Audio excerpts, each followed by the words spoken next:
Hey guys, this is Drew from ZP Reviews. I'm doing my next video in the Amazon playlist, and this is going to be about life as an entrepreneur and how to stay focused and focused on the prize, as well as, getting the most bang for your time.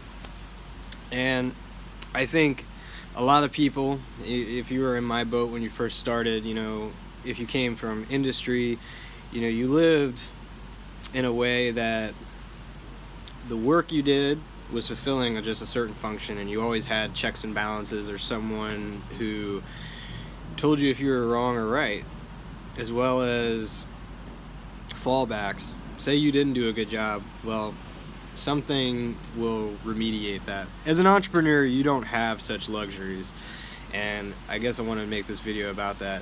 If you haven't already, make sure you like, comment, and subscribe for new content. So let's begin. So what's it been like as an entrepreneur? Well, first off, I am accountable for myself. You could say my partner's a little bit accountable for me and vice versa, but really this is the biggest difference, and it's, you don't notice it. You have all this freedom, right? You're working alone, but you are accountable for the work you put out. And many people are going to say, take your time, and I agree.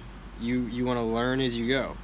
However, and I say this on my ZP Reviews page as my message to people who come, is that success is a function of learning, applying, and taking risks in that order, right?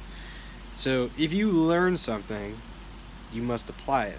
Just learning something doesn't mean that you're successful with it. You have to apply what you've learned, and as a business owner, you have to take risks, either with your money or your time, in applying the things you've learned. And there's so many things, like it's almost gross. Like for me it's wacky, because I started out like on YouTube, and I'm looking at passive income, and I'm looking up little things I can make money. Like I have my computer, I started Bitcoin mining. Like obviously Bitcoin isn't like huge right now, but the key thing is I make more money than the electricity I spend, therefore I'm profiting. It doesn't mean that I'm profiting like mad. I'm not profiting. But that's a simple concept, right? I learned something, I applied it, and now it's going, right? I took the risk, I bought video cards, right? That said, as an entrepreneur, you have to always remind yourself that.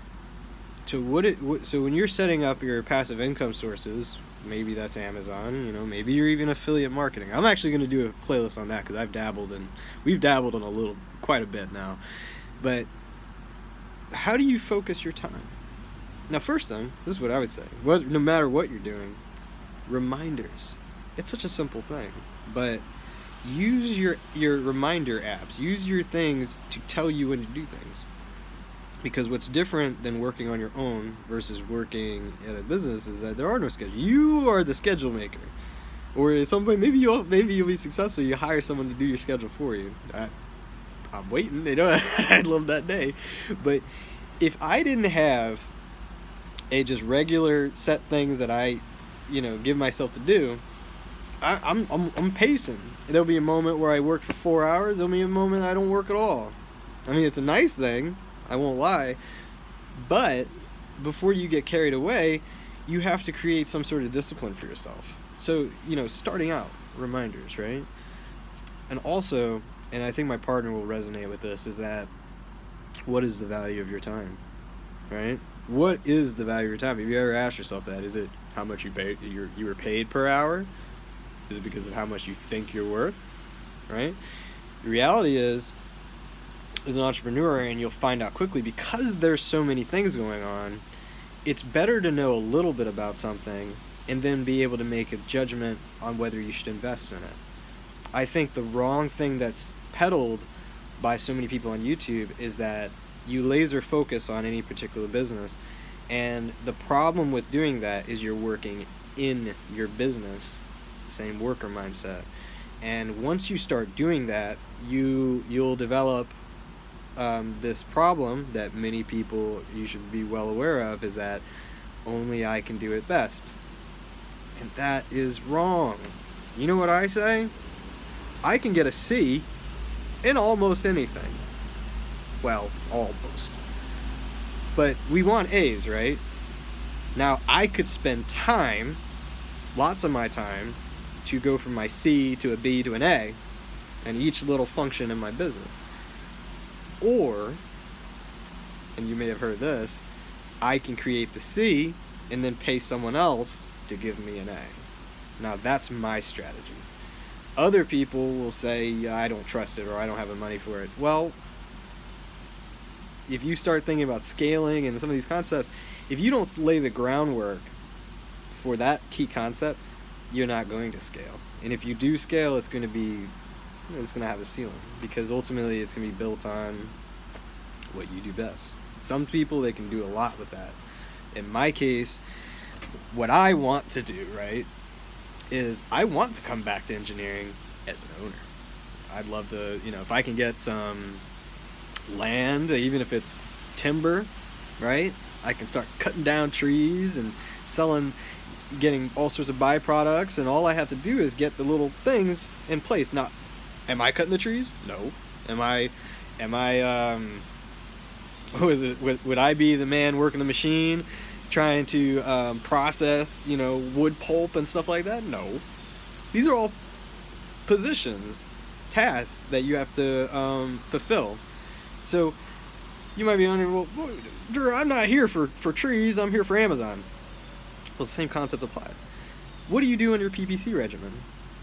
Right? So say, do you do it once a week? Once a day? I recommend once a week. If you're doing it once a day, you're probably that's enough. But what are the tasks you do? You look at this, and this, right? You should write it down, like a recipe.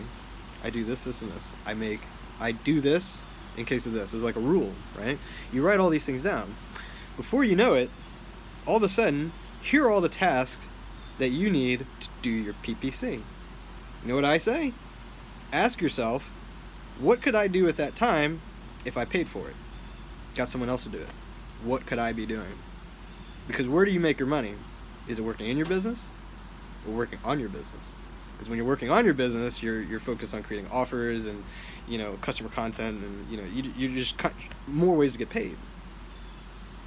So as a business, your goal in the long run, yes, you want something that generates money. That's everyone's goal. But the main goal is to turn it into a passive income source. And the only way to do that is that if you know the work steps of each task and how they communicate to each other, you can effectively get someone, maybe this person can handle multiple things, but they can handle these things, right? And once you have a system in place, and then you have someone to check them, either that's you at first, maybe it's a manager later. But once you have these things in place to handle XYZ tasks, the business now runs whether you're there or not. That's the goal. And as an entrepreneur, that's my goal with all the businesses I'm starting. And I'm going to start as long as I have money. That's my goal. I take this money. I want that money making money for me. So what is it? I've got Amazon. I'm still trying to add products there. I've got affiliate marketing, which I'm I'm recruiting more affiliates, right? This is how it works. Even my little marketing agency. I've got something special coming up. I'm going to whole rebranding effort, and I contacted software engineers, but the big thing is I didn't say, hey, I need to do the software engineering, or I need to do this. No, I said, who can I make deals with that I can scale quicker? How can I get my fingers in more businesses without having to use so much of my time? Because if I can just coordinate where I'm best at, you might not be, maybe, I don't want to say that, but you know what I'm saying? If you can get people in the positions to turn a profit, isn't that much better use of everyone's time? Because if you allow other people into your web, what you'll find is, if, say it's a VA, if that VA is, they do a simple task, but if they don't do that task, they might be fired or the business suffers. That person, that's another person, invested person. That's the broad view you should look at. Because look at these big businesses. Well, Walmart, if you lose a worker, well, Walmart's still alive. What would you need for a Walmart to close? You'd have to lose all your work. Everyone goes, they're on strike. That damn owner. Drew doesn't pay us enough. You know what? Well, Walmart's minimum wage. Whatever. But you get what I'm saying, is that the goal is to get processes in place that are running whether you're there or not. So as an entrepreneur, that's my goal. My goal isn't to make lots of money. My goal is to build a structure where there's so many people invested. Because once there's this mutual investment, this is the real image of a company starts forming. Now, not only do you have the infrastructure to do more, but you can continuously invest. So as the owner, you're thinking, where's my money-making opportunities? That's where your mind should be. Because once you have the infrastructure, once you have the money to pay for these things, you build structure. And then when you feel good about it, well, can I expand it further? Or do I want a new offer? Because when you get an online business, there's all sorts of offers you could use. So you don't have to, you don't have to laser target. Even some of the highest, some of these best, Amazon salesmen, they got millions of dollars in sales and, whatever.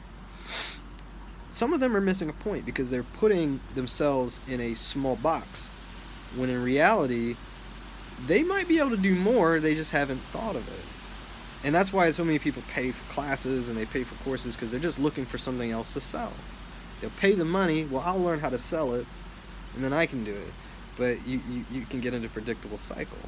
So I would look at business from an investment approach, because if you know that you have to do so much startup time, you have to build the processes yourself, that's you doing a C job. Not that you will be a C, but that's the equivalent, right? Once it's set up, start asking yourself, if I got an A PPC person, how much money would it make me? If I were to get this much, better ACOS, it's not just getting your time back. There's other metrics. As an entrepreneur, that's the proper way. This might be a little corporate side of me coming out, but, even when as an engineer, there's tons of technicians that I would hire. As the engineer, I was just telling people where to go and what we need. The mechanics, the guys, they work for their hands, they got their wrenches, they get their tools. These are the ones that are working. So what I do, I put them in a great position to succeed, and I value their work. And I do the same thing in my Amazon business. I do the same thing with my agency. I do the same thing with affiliate marketing. The people that I'm partnered with are the most important people outside of the customer. And as long as these people are valuing the work they're putting out, they're getting better, a higher understanding, and they're motivated, all of a sudden you're getting the A work, and then the A work turns into A margins. You know what I mean? Like, when you look at Warren Buffett, right? Everyone's, Warren Buffett knows about money. Well, do you know about Warren Buffett's company? What is Berkshire Hathaway? I'll give you a moment. Right? Berkshire Hathaway buys businesses, changes their structures, basically. In a nutshell, there's more to it, and then all of a sudden, they're generating more money, and then they sell the business for a profit, or they hold it. Does Buffett go down and do this and this? No. He talks to the high-level executive, who then talks to the next-level executive, who talks to upper management, and then middle management, and so forth, and all of a sudden, one man's words spreads throughout the entire value chain. And all of a sudden, the magic of Berkshire starts kind of showing. It's not because you just pick stocks, you pick some businesses. Furthermore, we're going to do a playlist on trading soon, because that's another thing that we found success in. But that's it. You know what I mean? All you need is to look at it from that approach. Now, you can't do it right off the bat unless you got money. If you got money, yeah, you can do it off the bat. But what's the issue? If you don't know about it, this is when you make poor investments. It's like trading in the market without knowing about what you're trading in. Like, if you know a little bit about the business you're trading in, you're not going to be so swooned by all the, price fluctuation, this and that. You're not going, because you understand the business. So as an Amazon seller, if you understand the things in your business, so once you get that hammered out, and you say, this is what I do, start thinking, could I hire for this? Could I hire for that? Could I have someone that just does my search reports for me, does my PPC for me, does my, you know what I mean? Because once you get that person, now your time's back, and you can get back to what's good. More products, designing, creating. Because at the top of the pyramid, right? Everyone's seen, was the Illuminati. I joke with my partner. That whole symbol it's very symbolic. It's not Illuminati. Actually, you know what it is?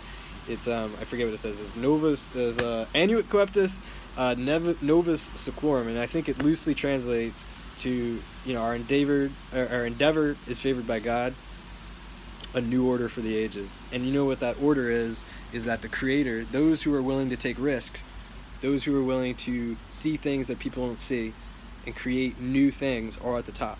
But they can only stay up there with all the blocks, and those blocks are the people that make your business run. When you start thinking of it in that regard, you look at all the businesses out there, they follow this.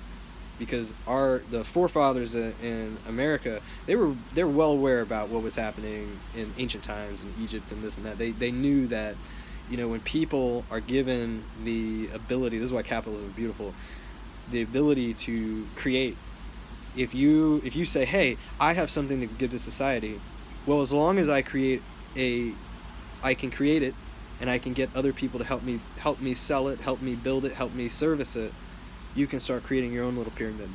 And I don't want to be, this needs to not be mixed up with pyramid schemes, but once you have so many people helping fulfill your service of your business, it'll run whether the capstone needs to be there. Once that creativity goes away, what happens? Businesses start failing. Like, look at what Steve Jobs, Apple started suffering because the creator at the top is not there. And now, like, even though I'm a Harvard fan, I love Tim Cook, but he's not the same guy that Steve Jobs is. It's more like me. He's a supply chain guy. So subsequently, you see a big difference in the way Apple does business. So as an entrepreneur, I know it's sometimes very difficult to see these millionaires, these billionaires for what they're doing, but they're not doing that much different. It's just scale that's different. Because once you have that kind of money, you can get people in whatever position you want. But the only way you get there is if you have the mindset that that's your end goal. If your only goal is just to ensure margin, and get this, you're going to be stuck in your business. You're going to be the equivalent of the pizza shop man that, hey, I'm the only one who can toss this dough. Right? So he's going to be sitting there tossing dough, and he's got order takers, he's got the people doing stuff he don't want to do. But what's the issue? If he got someone to toss the dough, he could focus on building another location. You know what I mean? What makes more money? Him tossing dough or get another location? To me, it's that simple. That said, it's not something that happens immediately, but if you're getting an entrepreneurship, I want you to consider this, because this is why you use Fiverr. This is why you use online jobs. This is why you use any of these tools, for that matter, is that you're freeing up time. But you can't go, ape shit over it. Instead, you need to make business decisions. How valuable is it to you? Do this sort of monetary analysis, and that'll let you know. Because what it was with my partner, we were focused on social media, but how much money does it generate to do that? Not much. And if you come over to my agency, it's like we charge $900 monthly for someone for us to just run their social media. Well, how much that costs us? Well, we only know, but it's not $900. I'll tell you that much.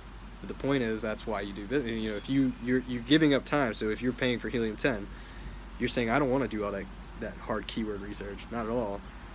I'm willing to pay. Use that concept, but don't only just apply it to tools. Sometimes having just a person is better. But think about these things, because it's a very bad trap for all entrepreneurs, and it's why businesses start failing early, because you're just not going to squeeze out margin being the person just doing the dough. So I hope this helps. Make sure you like, comment, subscribe if you like this, and thanks for your time.